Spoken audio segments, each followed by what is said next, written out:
Pour moi, la Grande Xanse, ça représente un aménagement qui a été fait dans les années 50, où mon papa y a travaillé, et je suis très fier d'y travailler aussi au jour d'aujourd'hui. Je m'appelle Patrick Sierot, j'ai 59 ans, 2 enfants, j'habite Bramois et je suis le responsable des gardiens du barrage de la Grande Xanse. Les tâches des gardiens du barrage sont le contrôle, la maintenance et la surveillance de tout ce qui se passe sur le site. Il n'y a pas de journée typique au sein du barrage, si ce n'est les semaines de mesure où on fait des tâches répétitives tous les mois pour faire des contrôles et faire des comparaisons. Et pour le restant du temps, c'est en fonction de la météo, des besoins et de ce qui se passe tout autour.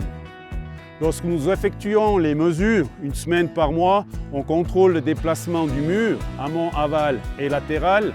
Le mur à son centre se déplace de 11 cm vers l'aval entre plein et vide.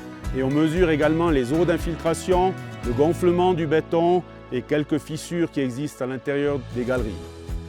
Nos plus grands défis tout au long de nos contrôles et notre surveillance, c'est en fait de prévenir s'il devait y avoir des choses qui ne sont pas normales à l'intérieur du barrage ou aux alentours.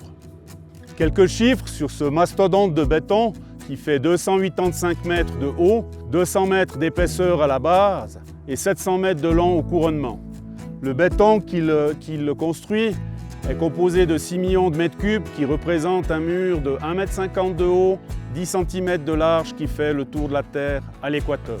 La construction du barrage date des années 50, c'est un barrage poids, donc vraiment construit, c'est le poids du béton qui retient la masse et le volume d'eau qui sont derrière.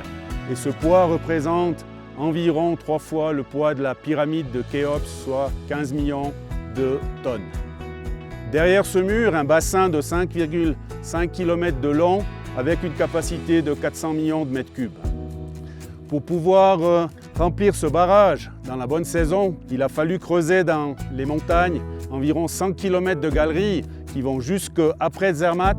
Pour ramener l'eau, dans ces 100 km de galeries, on a une partie de l'eau qui est au-dessus de 2400 mètres. Au-dessus du collecteur, cette eau vient par gravitation, entre 30 et 40%, et le restant est pompé par les stations de Smout, Staffel, Verpecle et Arolla.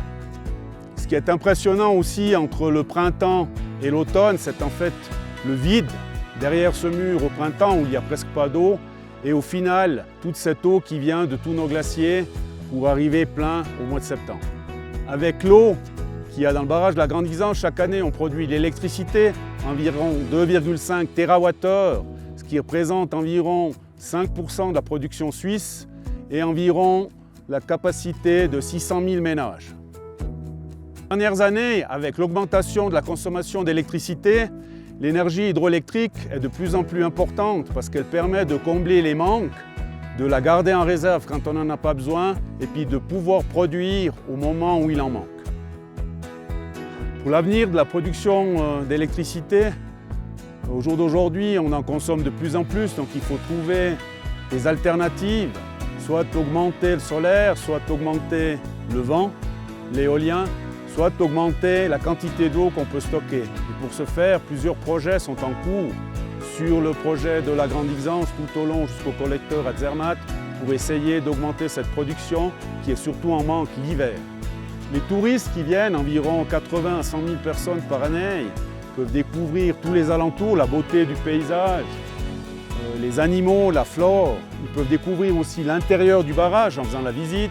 Ils peuvent faire des activités sportives avec la tyrolienne ou ils peuvent faire des balades le long du lac ou au-dessus dans les montagnes.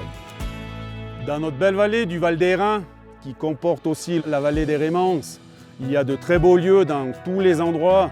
Un lieu particulier pour moi, je suis né, j'ai vécu à Evolène. Donc si on va tout au fond du vallon de Verpecle, où on capte les eaux pour les ramener là, c'est un lieu très magique et un peu lunaire.